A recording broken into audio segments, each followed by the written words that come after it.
Salam sejahtera Malaysia, terima kasih kerana menonton video-video dalam channel ini. Sebelum kita mula, jangan lupa untuk tekan tombol subscribe, share, like dan komen. Let's go! Salam sejahtera dan salam perpaduan berita seterusnya. Rombakan Kabinet hak mutlak Perdana Menteri Zahid. Berita penuh.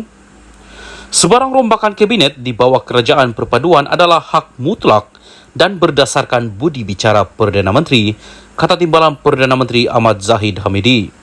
Lazimnya tiada seorang Perdana Menteri berbincang dalam mesyuarat Kabinet untuk melakukan rombakan, katanya, ketika ditemui selepas merasmikan Majlis Kemuncak Minggu Latihan Kebangsaan NTW 2023 di Putrajaya hari ini. Beliau berkata demikian ketika diminta mengulas desas-desus yang tersebar mengenai kemungkinan Perdana Menteri Anwar Ibrahim akan merombak barisan jemaah menteri selepas pilihan raya negeri PRN. 6 negeri yang akan mengadakan PRN tahun ini adalah Kelantan, Terengganu, Kedah, Selangor, Negeri Sembilan dan Pulau Pinang. Sementara itu, semasa dirujuk mengenai prestasi jemaah menteri ketika ini, Ahmad Zahid berkata pada pandangannya, semua menteri telah melaksanakan tugas dengan baik. Salam sejahtera dan salam perpaduan berita seterusnya. Rombakan Kabinet, kalau ada cadangan tulis kepada saya PM. Berita penuh. Ketika desas-desus mengenai kemungkinan melakukan rombakan Kabinet semakin kerap kedengaran, Perdana Menteri Anwar Ibrahim hari ini kelihatan bersahaja menggapai isu tersebut. Anwar bahkan bersikap terbuka untuk menerima sebarang pandangan daripada pihak lain mengenai kemungkinan tersebut. Kalau ada cadangan, sila tulis kepada saya dan saya akan beri pertimbangan yang sebaiknya, katanya. Perdana Menteri berkata demikian pada sidang media selepas melancarkan Pesta Buku Antarabangsa Kuala Lumpur hari ini. Terdahulu, ahli Parlimen Tambun itu ditanya mengenai spekulasi akan berlaku rombakan Kabinet selepas pilihan raya negeri diadakan sebulan 2 ini. Turut hadir di majlis yang berlangsung di Pusat Dagangan Dunia KL itu ialah Menteri Pendidikan Fadlina Siddiq.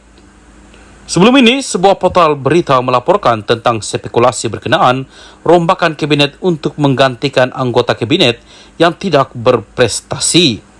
Ia juga didakwa membabitkan Ketua Setiausaha dan Ketua Pengarah di beberapa kementerian.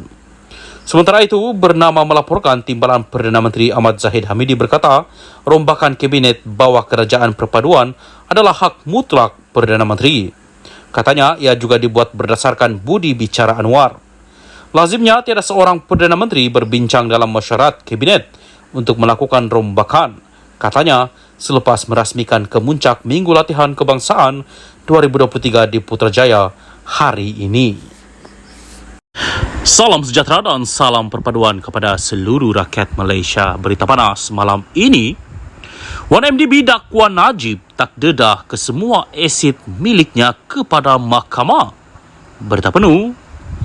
Bekas Perdana Menteri Najib Razak didakwa membuat pendedahan separa mengenai aset kepunyaannya dalam perbicaraan kes saman 1MDB terhadapnya.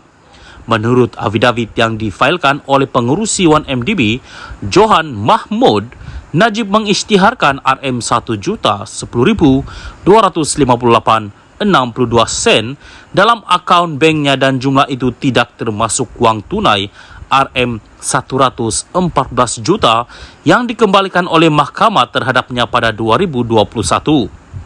Wang sebanyak RM114 juta itu dikembalikan kepada Najib berikutan keputusan Mahkamah Tinggi menolak permohonan Kerajaan Malaysia untuk pelucut hakkan wang tunai tersebut. Affidavit Johan juga menyatakan terdapat percenggahan antara aset yang diisytiharkan Najib dan yang didedahkan untuk saman berasingan yang dikemukakan oleh SRC International Sendirian Berhad. Sebaliknya, Najib membuat pemfailan di mahkamah dengan mendakwa dia hanya mempunyai aset bernilai RM4.49 juta. Najib diperintahkan oleh Mahkamah Tinggi untuk mengisytiharkan asetnya apabila 1MDB memperoleh injaksi Mareva untuk menghalang bekas Perdana Menteri itu daripada melupuskan aset sebanyak AS 681 juta. 1MDB dan SRC menyaman Najib atas dakwaan menipu entiti itu yang dimiliki sepenuhnya oleh Menteri Keuangan diperbadankan MOF. Kedua-dua syarikat itu ditubuhkan semasa Najib menjadi Menteri Keuangan. Dalam afidavitnya, Johan mendakwa Najib hanya mendedakan asetnya dari tempo 2011 hingga 2020. Tiada pendedahan berkenaan aset-asetnya pada 2021 dan sehingga 14 Mac 2022. DSNR tidak mendedahkan sebarang aset di luar bidang kuasa, kata Johan. Hari ini pada mulanya ditetapkan untuk mendengar permohonan Najib untuk menarik balik injaksi Mareva terhadapnya.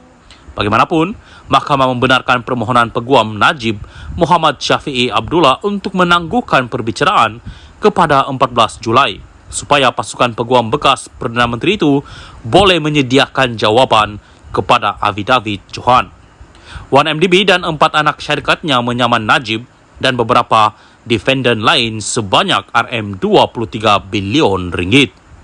4 anak syarikat dana itu ialah 1MDB Energy Holdings Limited, 1MDB Energy Limited, 1MDB Energy Langat Limited, dan Global Diversified Investment Company Limited yang berpangkalan di British Virgin Islands sebelum ini dikenali sebagai 1MDB Global Investment Limited.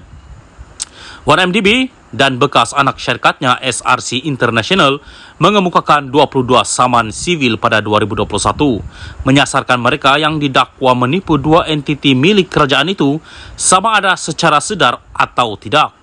Najib kini menjalani hukuman penjara 12 tahun berhubung kes rasuah membabitkan RM42 juta dana daripada SRC International yang pernah menjadi anak syarikat 1MDB.